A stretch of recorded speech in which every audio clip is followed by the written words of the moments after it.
Good evening. Let us begin very simply. Many of us can say the words, "Christ in you, the hope of glory."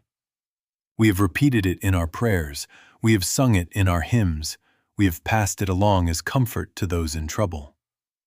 But when you stop to think of it, how many can point to the hour or the minute when that phrase ceased being a belief and became an event? An inner contact so unmistakable that you knew, not believed, knew, that another than your thinking had entered the scene within you. If you cannot point to that, then, for you, it is still only a phrase. Don't take offense at that. Take courage from it, because it tells you where we are going tonight. Now, here is the contrarian thing that must be said at the outset. As long as Christ in you is held as a belief, it will behave like any belief. It may soothe you while the seas are calm. It may sound noble in a church pew. But under pressure, when the body hurts, when fear rises, when supply seems low, a belief goes missing, and you are left with your own mind and its arguments. Never forget that. Where the Spirit of the Lord is, there is liberty. Where the Spirit of the Lord isn't, there is mortality.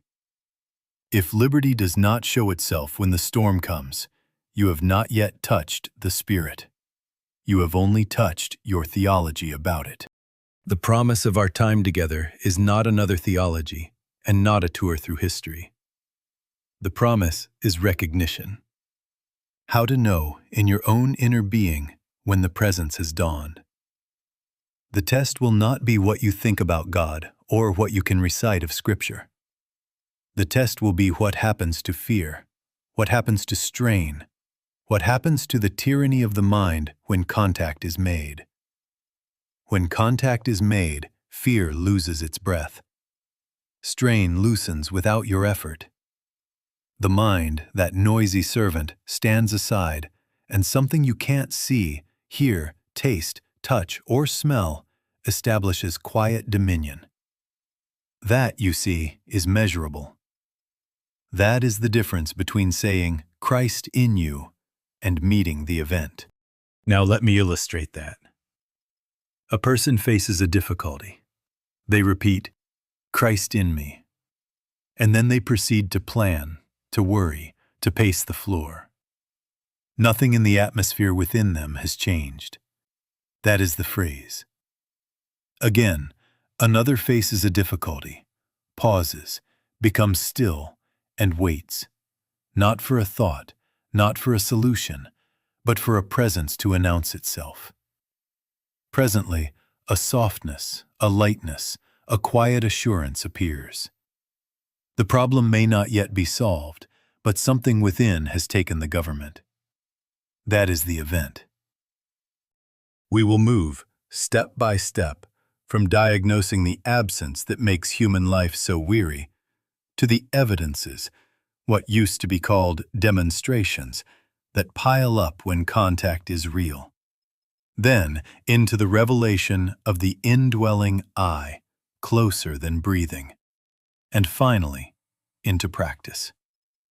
We will not end with talk. We will sit for a few moments in the kind of stillness where the word I ceases to be a pronoun and becomes presence. For now, mark this in your heart.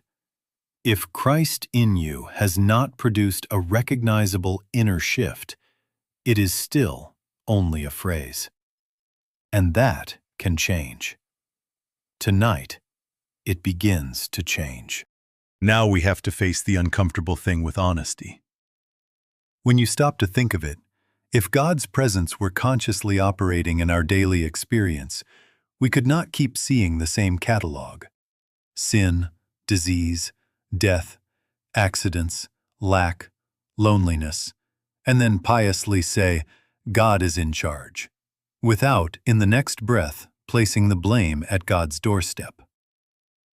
You see the moral trap. If God is present, and this is the result, then how do you escape indicting God for the ills of the human scene? And yet we know, from Scripture, and from the intuition in us that refuses to vilify the holy, that God is not the architect of misery. Therefore, we must adopt a more accurate diagnosis. Not that God is unwilling, not that God is absent in truth, but that, in human consciousness, there is little or no God presence or God power being contacted. Where the Spirit of the Lord is, there is liberty. Where the Spirit of the Lord isn't, there is mortality. Never forget that. This is not condemnation. It is explanation. It tells you why sincere people, generous people, even prayerful people, still find an hour later that their good intentions have collapsed and the old fears have the wheel. It tells you why a morning devotion warms the heart at 7, and by 9:30 the mind has resumed its reign, dictating, arguing, protecting itself, and the atmosphere inside is precisely what it was yesterday.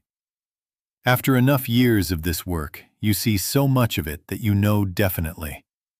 As soon as a contact with God is established, even a glimpse, in some degree, harmony begins to be restored.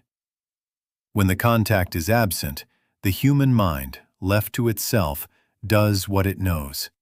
It plans, it worries, it resents, it calculates, and it wears itself thin. Now, let me illustrate how you can locate this absence without any metaphysics at all. Watch yourself the next time a fear presents itself or a need stares at you. Notice how quickly you reach for anxious planning. Notice how the body tightens, the breath shortens, the jaw sets. Notice the inner courtroom that opens, your mind calling witnesses, rehearsing speeches, defending you, attacking them. Notice the little maneuvers of self-protection, hoarding, withholding, running away in thought, or rushing ahead in impulsive action. That is what absence feels like. Not God's absence in the universe, don't allow that, but absence of conscious contact in you. It is the sign that you have been left with your own finite faculty to handle what only infinity can govern. Suffering, then, is not proof of God's failure. It is the sign that we are trying to live by a life of our own, a wisdom of our own, a power of our own. The mind, that noisy servant, is in the driver's seat. And mind, being finite, can do many clever things, but it cannot produce peace. It cannot impart assurance. It cannot heal the root of fear. Only when something you can't see, hear, taste, touch, or smell announces itself within, only when presence enters awareness, does quiet dominion take the government, and the tyranny of the mind eases of itself. Now do not mistake this for a call to passivity. It is a call to acquaintance. Acquaint now thyself with him and be at peace. The remedy that will be unfolded is not a better argument, not a more urgent pleading with a far-off deity. It is the re-entry of presence into awareness, the inner event we have spoken of, by which the phrase becomes life. We will learn to recognize the absence quickly, not to shame ourselves, but to turn, again and again, until the atmosphere within changes, until liberty appears where mortality had been. Where the Spirit of the Lord is, there is liberty. Where the Spirit of the Lord isn't, there is mortality. And as you prove that even in small ways, you will know why the catalog begins to thin, not by force, but because presence has been contacted. Now, having seen what absence feels like, let us be very clear about the way we move out of absence.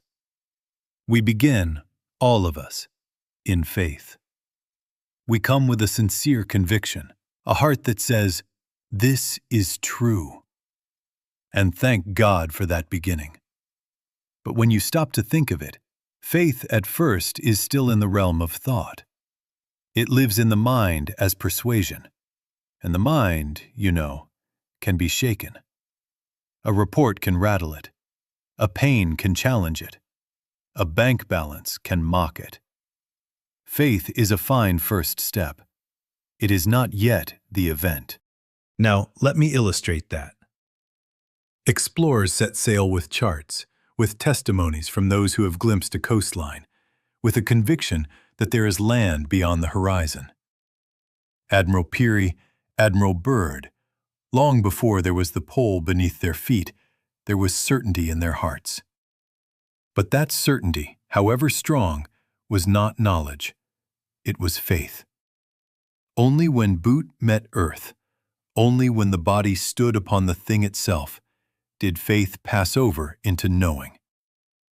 So it is with Christ in you. You may be as certain as you please. You may repeat it with power. It still is in the realm of faith until, one bright day or one bright night, the presence announces itself inside you, and from that hour, you cannot be argued out of it by argument, by pain, or by lack. Between faith and that decisive announcement, there are evidences, what in older language were called demonstrations. By their fruits ye shall know them. After enough years of this work, you see so much of it that you know definitely. As soon as a contact with God is established, harmony begins to be restored. Not fireworks, not necessarily an instant change of outer picture, but in repeatable ways, something you can't see, hear, taste, touch, or smell exerts government, and results follow. Again, let me make it plain. You face a fear. Instead of racing the mind, you grow still for a minute, 2 minutes.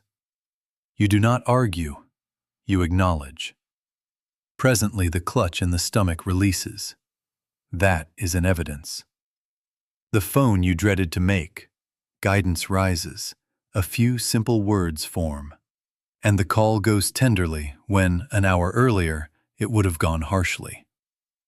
Evidence. A body that has been quivering all morning quiets. You did not talk it into submission. You yielded, and the still, small voice settled it. Evidence. A relationship that had been hard with pride softens after you have sat and let presence be presence. The apology that comes is not dragged. It appears of itself. Evidence. A needed supply finds you by an avenue the mind did not plan. Evidence. After enough of these, optimism is replaced by spiritual confidence, not bravado, confidence in a law observed. Where the Spirit of the Lord is, there is liberty. Where the Spirit of the Lord isn't, there is mortality.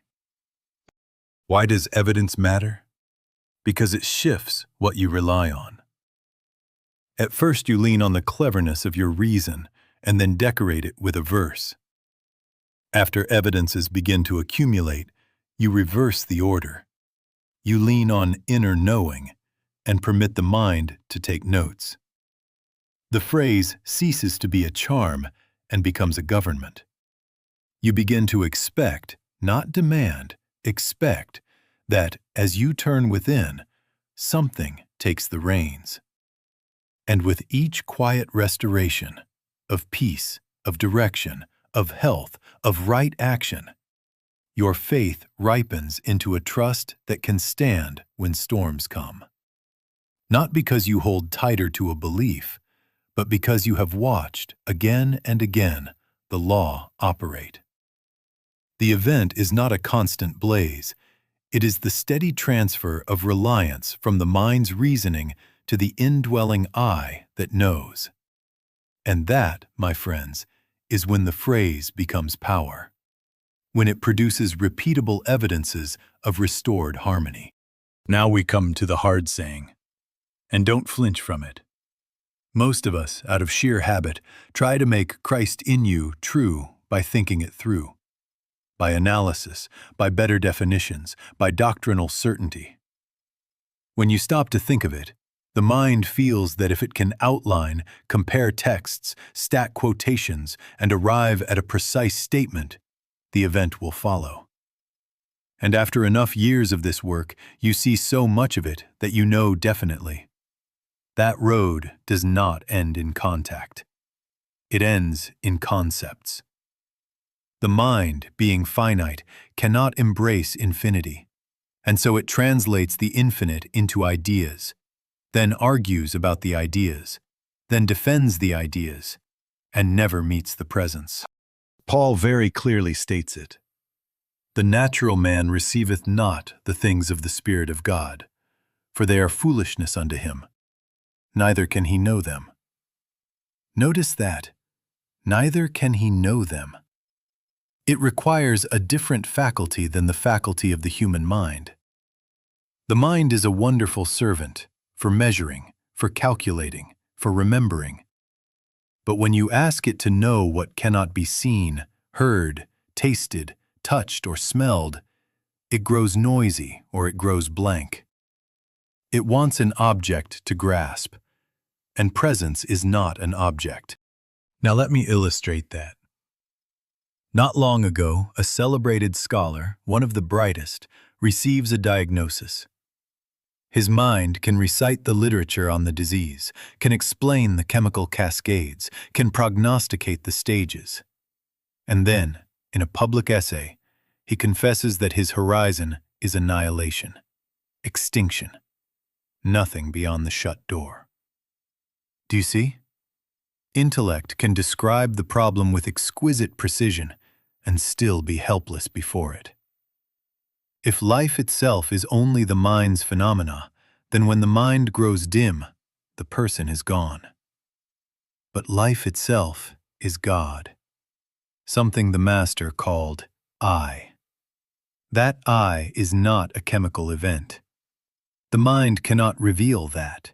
It can only say, I do not find it in my instruments, and arrive at despair. On the other hand, look out across those fields where true creativity and discovery occur. The composer who exhausts harmony books then goes silent, and the theme arrives. The mathematician who pushes symbols to the edge then waits, and an answer forms whole, beyond steps. Edison, Einstein, the pioneers of discovery, when you read their confidences, you learn that they must touch a source of inspiration within themselves. They do not crunch their way to it. They listen their way to it. It comes from within, not from mental calculation.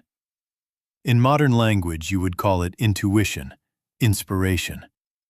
In spiritual language, it is that still small voice, the presence announcing itself. Never forget that. You will never think your way into Christ in you. You will not reach it by more argument, by louder affirmations, by pounding the brain with texts.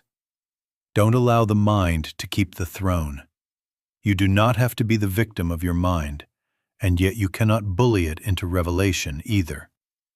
The mind must yield, softly, deliberately, to a higher inner faculty. How? By stillness, by receptivity, by inward listening. Be still and know.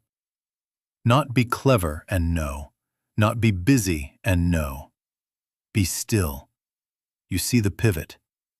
The event is contacted not by grasping, but by letting go. Not by constructing, but by consenting. Not by racing thoughts, but by becoming a transparency through which that which is already within may announce itself. Where the Spirit of the Lord is, there is liberty. Where the Spirit of the Lord isn't, where the mind insists on governing, there is mortality. Our task is simple in instruction, difficult in habit. Yield the finite faculty and let the infinite do its own revealing. Now let us take the step that many of us have tiptoed around. When Scripture says, I, do not imagine that it refers to Moses in one age, Jesus in another, and then dies in history. When you stop to think of it, the word I is the closest word to you in any language. It is nearer than your hands and feet. It is closer than breathing. It is the name you have always used for your being. The revelation of Christ in you is that the true I of you is not a private person, not a biography, not the bundle of memories that your relatives recite. The true I is life itself, God expressed as your very I-ness. That is why the Master can say, "I and my Father are one." And you are not to hear that as a museum piece. Hear it as the identity of your own being. Now, let me illustrate the shift that takes place. In mortal sense, we think, I am this body, I am this mind. Consequently, the body seems to govern life. If it hurts, I am hurt. If it ages, I fade. The mind seems to govern experience. If it worries, I am afraid. If it rehearses injustice, I am bitter. But as presence begins to announce itself, something changes position. You discover, quietly, I have a body, but I am not a body. I have a mind, but I am not a mind. This mind is mine. This body is mine. And if they are mine, they are not me. You see the pivot? Life governs the body, not the other way around. Presence governs the mind, not the other way around. Never forget that. Take ownership language seriously. Say within yourself, I have a body, it serves me. I have a mind, it functions for me. Do not allow your mind to bully you with its moods. Don't allow the body to dictate your horizon. You were given dominion, not over your neighbor, not over the world, over the mind and over the body. The discovery of the indwelling I restores that dominion. It is not swagger. It is not personal power. It is the simple fact that life itself is God, and that life is the I of you, governing from within. What does this inner event feel like? Not excitement, not a rush, not a trance. It is a quiet authority descending, or rather, arising. An unmistakable sense that you are being held from within. The breath eases of itself. The mind's volume drops without argument. A rightness enters, a sense of being accompanied, guided, stabilized, without any visible helper. Something you can't see, hear, taste, touch, or smell takes the government, and you know, I am not alone, and it is not I, personal, who must carry this. Again, let me make it practical. You sit for 2 minutes when fear presses. You do not plead, you acknowledge. I in the midst of me is mighty. Not the personal me, the I. Presently, the tyranny of thought loosens. The same facts remain, but a presence has entered awareness. You find a word to say that you did not plan. You take a step you had not outlined, and it proves right in ways the mind could not contrive. Where the Spirit of the Lord is, there is liberty. Where the Spirit of the Lord isn't, where body and mind are imagined to be the self, there is mortality. So, fix this in your practice. Try, if you can, to get rid of I. You cannot. You can neglect it, but you cannot remove it. Therefore, recognize it aright. Let the word I in Scripture point you home, not outward. I go before thee. I am with you always. Believe that it means I, the I of your own being, God as your life. Then watch as that recognition, repeated and rested in, governs your mind and your body without strain. This, and nothing less, is Christ in you. Now what does that moment feel like? when presence announces itself and the personal self loosens. It is first of all a change of atmosphere, not of scenery. The facts out there may remain as they are. The weather of the within alters. Strain drops as if a weight has been set down that you did not know you were carrying. The mind's noise begins to thin, not by an act of will, not by a debate, but as fog thins when the sun rises. The felt need to fix, to manage, to secure every outcome relaxes its grip, and a quiet assurance, unargued, unforced, comes forward. You catch yourself not pressing, not pleading. Something you can't see, hear, taste, touch, or smell has taken the government of the moment, and the heart knows it before the mind can write a sentence about it. Now let me illustrate that.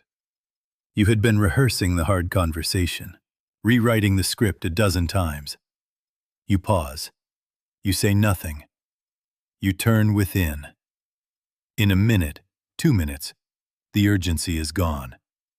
The conversation hasn't happened yet, but the tyrant inside has left the room.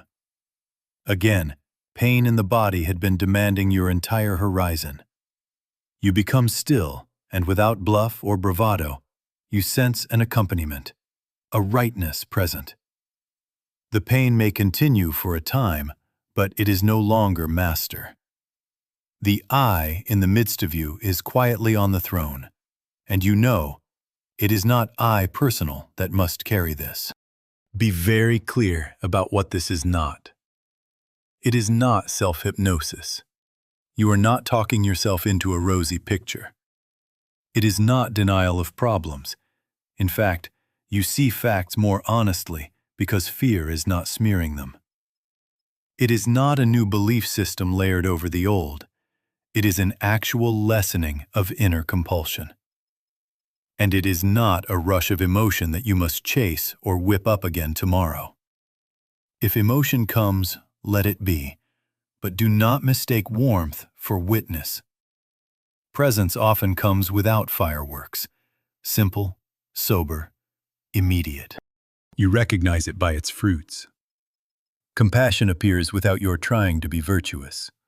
The hard edge softens of itself. Forgiveness becomes possible because you sense the other not as an enemy to defeat, but as a life like yours seeking relief. Fear, which had strutted as destiny, is recognized as mind activity, waves on a surface, while a deeper current holds you steady.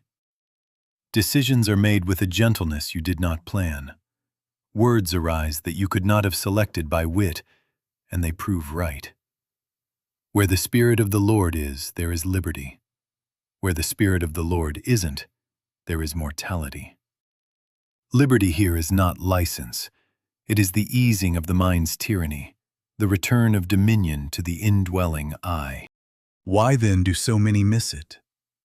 Because the mind expects spectacle. It waits for a blaze, a vision, a shout.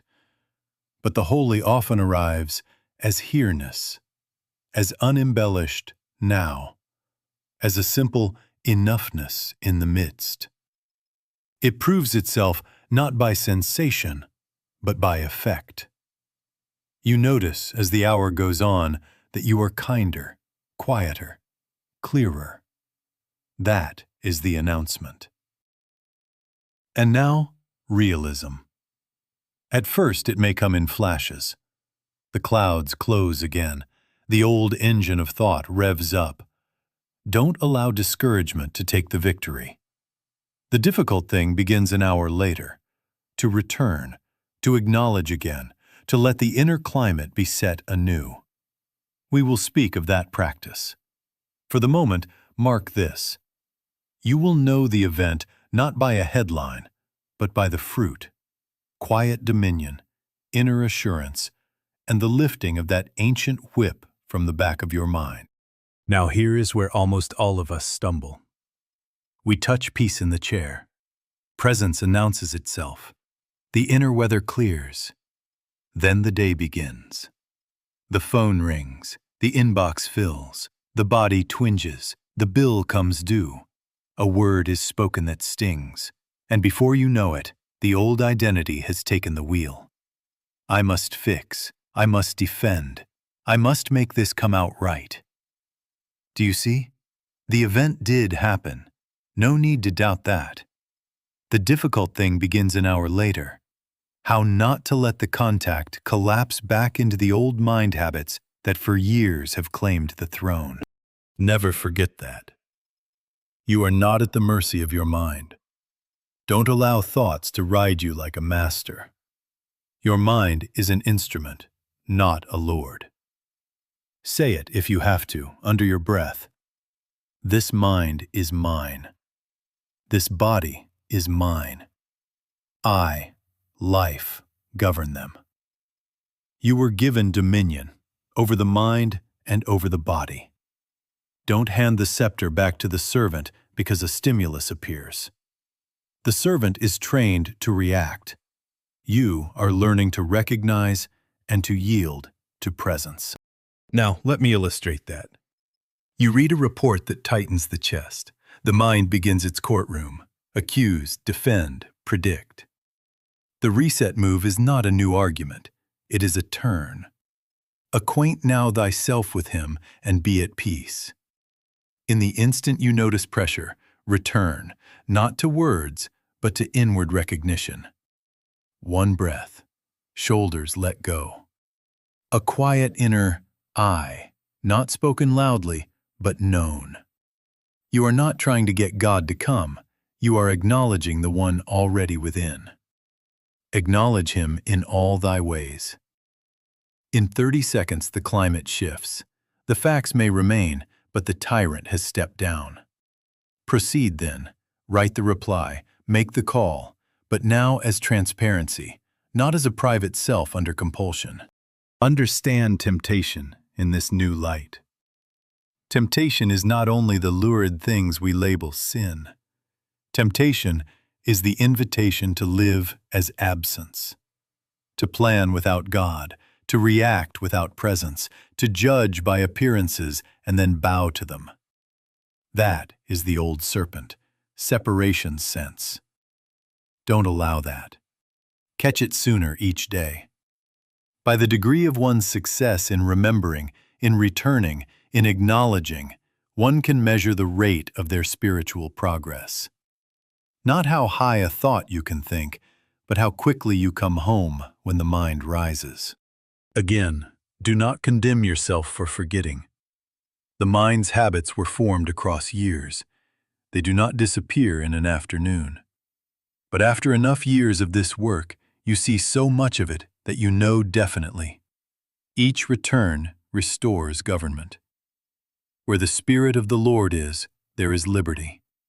Where the Spirit of the Lord isn't, where the mind is permitted to rule, there is mortality. Therefore, make your day a series of small comebacks. In the meeting, return. In traffic, return. In the ache, return. It isn't maintained by believing harder, but by remembering deeper. This is the mark of maturity. Not a single shining experience, but the practiced ability to let the indwelling I take the reins again and again, until remembrance becomes the steady atmosphere in which you live and move and have your being. Now we come to the part that decides whether last hour's light becomes next month's atmosphere. Remembrance is the bridge between a momentary inner event and a transformed life. Not intensity, remembrance.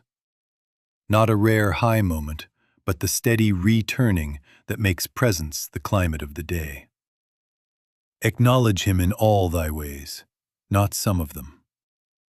Now, let me illustrate how to do that in a way you can measure. Begin the day with 10 or 15 minutes of conscious recognition. Before the mind scatters, before newspapers, before the phone. Sit quietly and acknowledge the indwelling presence. Say nothing for a moment. Breathe easily. Let the word I rise within, not shouted, known. I in the midst of me is mighty. I and the Father are one. Not petitions, not problem-solving. Acquaintance. Acquaint now thyself with Him, and be at peace. If thoughts run, don't fight them. Let them pass and return to I. 2-3 minutes of actual awareness inside that period are enough to set government for the day. Never forget that the quality of the first recognition colors the hours that follow. It isn't too difficult to touch the presence in the quiet of morning. The difficult thing begins an hour later. Therefore, make the practice an hourly one at first. Set a gentle signal if you must. At the top of the hour, pause 20 seconds. Shoulders let go. A simple inner acknowledgement. The I within is here. I am not a mind racing. I have a mind that serves. I am not a body anxious. I have a body governed by life. Then proceed. Between those hourly pauses, insert brief acknowledgments. In all thy ways. Before you dial the number, before you enter the meeting, before you answer an email, before meals, before you drive, before you read the news. Don't reserve God for emergencies. Make ordinary doorknobs, steering wheels, screens, and spoons into altars. 5 quiet seconds of I. And then action as transparency, not as a private self under compulsion. If you miss an hour, do not let condemnation be the next Lord. Simply take the next hour. The measurement here is not how long you stayed still. It is how faithfully you return. After enough weeks of this, you see so much of it that you know definitely. Each return restores government. Where the Spirit of the Lord is, there is liberty. Where the Spirit of the Lord isn't, where hours go by in unbroken mind activity, there is mortality. Don't allow that unbroken run. Break it gently, often. Do not retire to sleep without acknowledgement. 5 minutes will do. Sit on the edge of the bed and let the day pass before presence, not to judge, to release. Where you forgot, return now. Where you pressed, yield now.